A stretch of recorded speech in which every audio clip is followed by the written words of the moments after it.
শুভ দুপুর সবাইকে, সকল বন্ধুদের।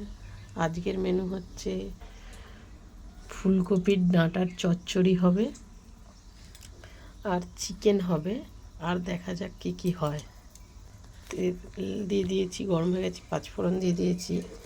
এবার সব সবজিগুলো দিয়ে দেবো। বেগুন, সিম সব সবজি দেওয়া হয়ে গেছে। লঙ্কা ফঙ্কা একটু ভাজা ভাজা হয়ে যায়। আমার সবজিগুলো একটু ভাজা ভাজা হয়ে গেছে। কপির ডাঁটাগুলো দিয়ে দেবো। এর মধ্যে এবার নুন, হলুদ সব দেওয়া হয়ে গেল। এবার এটা আস্তে আস্তে হতে থাকবে। আর এটাকে কিছু করবো না, এরকম হোক। কপির ডাঁটাটা ফ্রেশ ছিল, আমাদের এখানে দেশি কপি, তাই ডাঁটাটা ভালো। একটা টমেটো দিয়ে দেবো এর মধ্যে, দিয়ে হয়ে গেল হোক সব। আমার চিকেনের আলু ভাজা হয়ে গেছে, পেঁয়াজ কাটা হয়ে গেছে। পেঁয়াজটা এবার আমি একটু ভেজে নেব। আমার তেল গরম হয়ে গেছে, এবার পেঁয়াজগুলো দিয়ে দেবো।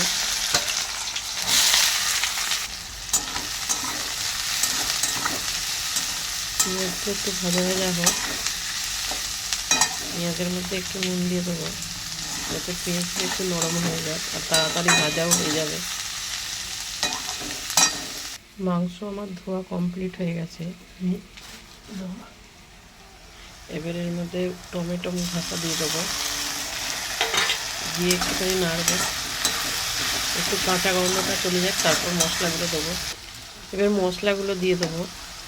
আদা রসুন বাটা এটা, আর এর মধ্যে কিছু দেওয়া নেই। দিয়ে ভালো করে একটু কষে নেব। কটা কাঁচা লঙ্কা আর কটা রসুনের কোয়া দিয়ে দেবো এর মধ্যে।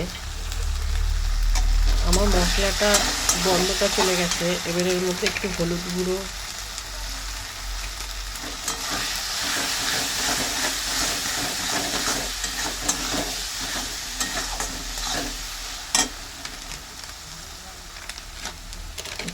একটু লঙ্কার গুঁড়ো,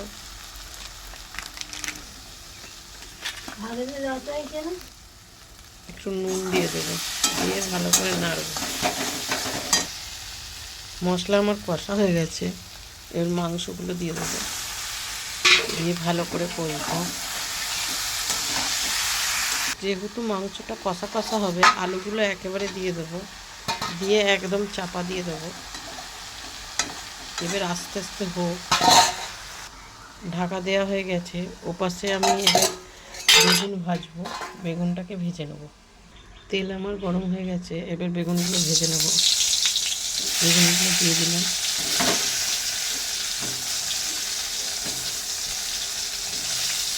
আমার বেগুন ভাজা হয়ে গেছে। এবার টমেটো, রসুন, কাঁচা লঙ্কাটাকে ভাজবো। এটা দিয়ে টমেটো দিয়ে ভর্তা হবে। একটু নেড়ে নিচ্ছি মাংসটা, নেড়ে আবার চাপা দিয়ে দেবো। আমার বেগুন মাখা হয়ে গেছে। এবার টমেটোগুলো মেখে নেবো, ভেজে তুলে নিলাম।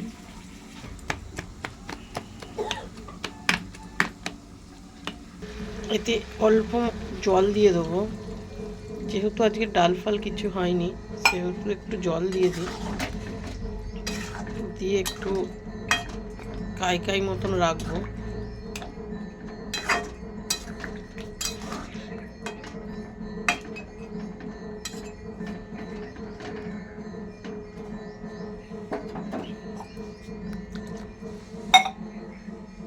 আমার মাংস রেডি হয়ে গেছে।